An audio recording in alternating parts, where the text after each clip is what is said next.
Alright, it's going to be part 2 of the campaign tutorials for the multiplayer zombie survival template. Part 2 is going to be covering the actual save game logic on how we can save and load our progress for what level that we're on and stuff like that. So let's hop right into it. If you haven't followed part 1, you need to probably go do that before you do part 2. So part 2, let's go to HGT, let's go to blueprints, let's go to campaign. And what we need is a way to save stuff. So we're going to right click, we're going to go down here to, actually I don't remember what it's in. So we're just going to click blueprint class and we're just going to type in save. And we'll just click on the save game right here and select it. And it will create a new save. I'm just going to call it campaign save. And we'll open up the campaign save we just created. And you want to make 3 variables on the left hand side over here. So click this little button.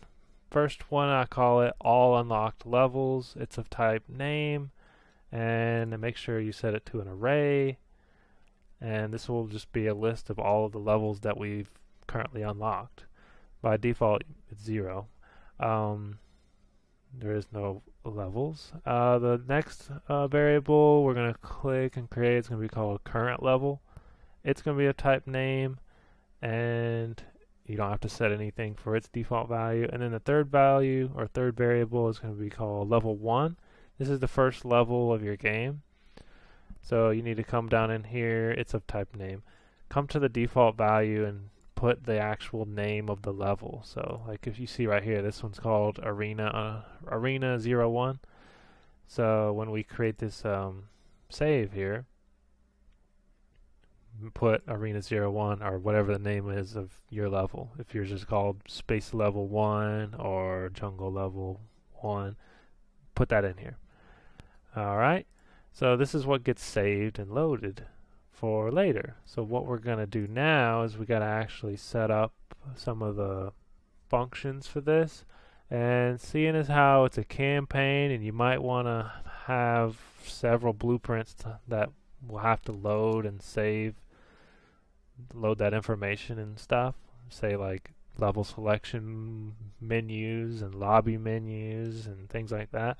I'm going to put it all into a what's called a blueprint function library. That way we can access it from anywhere and we don't have to rewrite the same code over and over and over. So to create that, you got to right click and let's see, it's under blueprint and then blueprint function library. You click that and then just give it a name. I called it campaign function library. And you open it up and you'll be greeted with a new function over here. And the first one I just called it load campaign level. And this is what it literally just does what it says. It's going to load the campaign level. So first thing you want to do is you want to get a node called does save game exist. Then I just drug off of this and promoted it to a local variable and I called it campaign save. I did this for all of the functions we're about to make.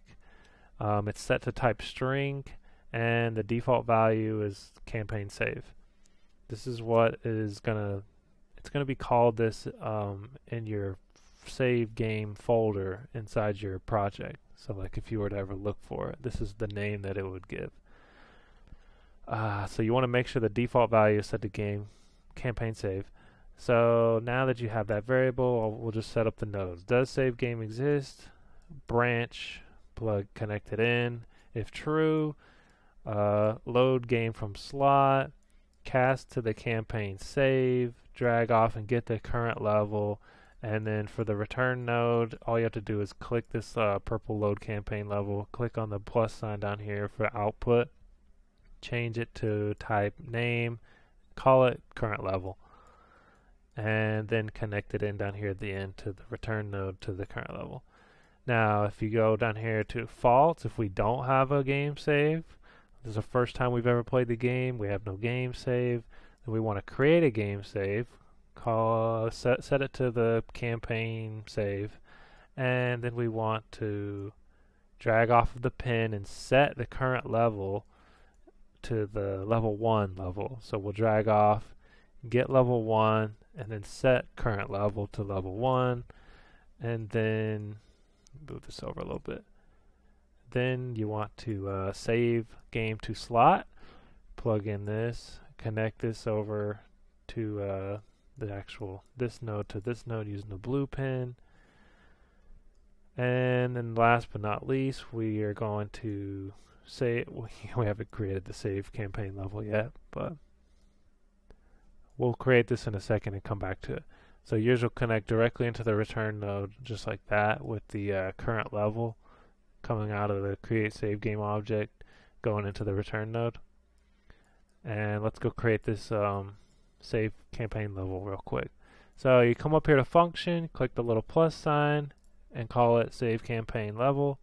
Open it up, and what we're going to do is click it and add an input, and the input will be of type name. You click the plus sign right here under input, call it current level to save, and then just promote it to a variable, a local variable, by dragging off of it. Promote it to local variable. It's of type name. You don't have to change anything. You got to create this.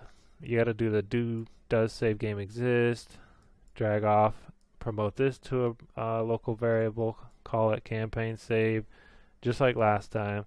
Make sure you type in campaign save the exact same spelling and way that you did on the other one. They have to be spelled the same or everything will break. Sorry about that, but that's just how it is. It's going to be like that for all of these functions. But once we get these set up, you'll never have to touch them again. So now we can just go through the logics. So set this up, do a branch. It's very similar, but it's not the same.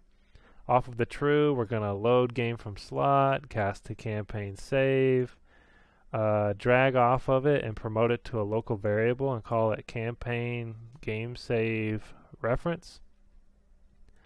And then off of the false, you want to create save game object, set the campaign save, and then set that new variable we just created called campaign game save reference. So that's the true and the false.